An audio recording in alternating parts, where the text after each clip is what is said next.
All right, everybody, welcome back to the number one television program in the history of the entire universe.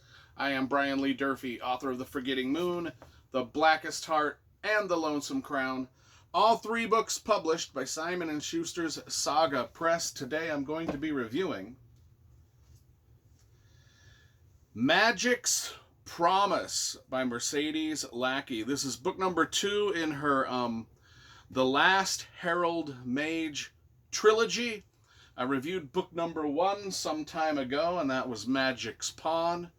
If you want to watch that review, go ahead and just type in my last name, Durfee, and Magic's Pawn into your YouTube search bar, and the video review will magically appear. So, anyway, let's talk about the covers first, because you know I love graphic design and cover illustration, and I don't think they get much better than this. These three books came out in 1990, and they all had great cover illustrations by one of my favorite cover artists, Jody Lee. And the thing that I love about these is, other than the great technical skill and superb design elements that Jody Lee puts in her illustrations, they're just great. I mean, we've got our main illustration here with our main characters. What I like the most, though, is the little side scroll work over here with all these extra details that are on the side, little flowers. It wraps around all the way into the back. And the thing is each one of these covers has the same similar theme to it. Book 1, Book 2, and Book 3. So they all look good together. And when you put them on the shelf, like spine out, they all go perfectly well together. So anyway, covers get an absolute 100% A+. Okay, Mercedes Lackey in this trilogy, The Last Herald Mage. Before I get to the book review itself, I just want to tell you I have sat at book signings right next to Mercedes Lackey as she has signed her novels and I've signed mine. Mostly at Comic-Cons at Bard's Tower. Probably done a half a dozen book signings with her, and I will tell you, without question, she gets more fans that come up to her with tears in their eyes saying that her books changed their life. Without question. No other author even compares. And she's been writing since the late 1980s, so she's been around a long time. And she was sort of one of the first ever authors in the fantasy genre to put sort of the LGBTQ characters first and forefront in some of her novels. Not all of them, some of them. And she was kind of known for that back in the day, going way back to 1990. And so that she had a profound effect on a lot of young people's lives who read these books and felt like they could relate to these characters. So that's just absolutely wonderful. Okay, let's talk about the book itself. Book number 2. Vaniel, our main character from book number 1. In book number 1, Magic's Pawn, he was a teenager, kind of with a father that didn't really, he knew he was different. His father couldn't accept his difference. And was a little bit cast out from the community and the household. Now he's 28, so a lot of years have passed. We've jumped in time to he's an older man. He's had a lot of experience, a lot of adventures. His father, still makes him feel inadequate at all turns. He's 28 years old. He's no longer a teenager. He's scarred from battle. He's gone through a lot of life experiences. But then he gets this letter from his father. He hasn't seen his family in a while. He lives away from them. His father writes a letter. It's a very kind of apologetic letter saying, hey, I know I've been kind of a douchebag to you. Will you please come home? We've got some problems in our own realm and our own little kingdom that needs to be fixed, and your brother is acting out a little bit and is making some mistakes, and we just need you around home. And so he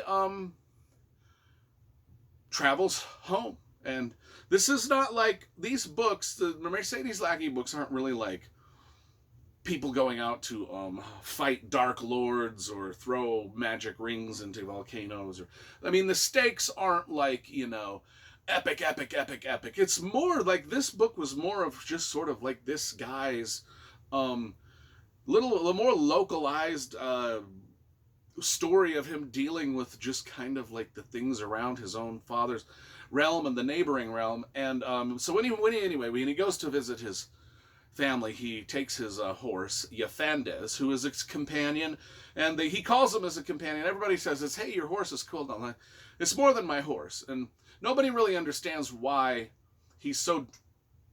The relationship with the horse is so important, but he can speak to the horse. This horse speaks back, kind of like one of those animal companion things where they converse, because he is a herald mage. Since he's become a herald mage, which is a prestigious thing, and he's got magic powers, and one of which is he can speak to his horse. Got a great relationship with the horse. Once he gets back home, of course, old rivalries renew. This is, how does he respond to his family? How do they respond to him? We get a good portion of that through the book. And but overall, the overarching kind of plot is that wild magic is taking a toll on the overall landscape that they live in. And herald mages, of which Vaniel is one, have been fighting and dying to preserve the peace.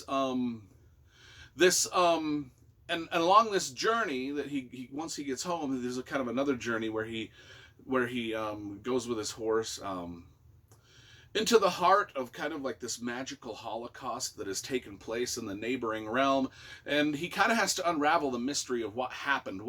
It's a tragedy that's happened, like it's a disaster and a mystery, and he has to figure out, is this the workings of a new herald mage? A person named Prince Tashir? Is that guy responsible? Or is everybody just being played upon in sort of a bigger game? And that's kind of the thrust of the whole kind of thing. And as far as the LGBTQ angle to this, very subtle. It's not really a huge important part to the plot. It is literally kind of in the background. We just know that this character is not straight. In the first book, he had some things happen to him in the first book, but they kind of like linger into this book. But that's not the point of the story. You're not going to get bludgeoned over the head with this. It's actually a really, really cool fantasy tale in and of itself. And I remember reading this back in 1990. I read all three of them back in 1990. At this moment, they're the only three Mercedes Lackey's novels I've ever read, but I am going to probably buy more of them because I actually really am, in these rereads, I'm really kind of liking her style and, appreciating what it was for when it was and when it came out. Some 1990, 2000, 2010, 2000. I know it's not 40 years. I cannot count. 1990 to 2000 is 10 years. 2000 to 2010 is 2010 to 23 years. I did it. I did the math. Yay me. 23 years ago. God, I still think that that's wrong. That doesn't seem to... No, 33 years. Jesus. 33 years ago. Good book. 9 out of 10.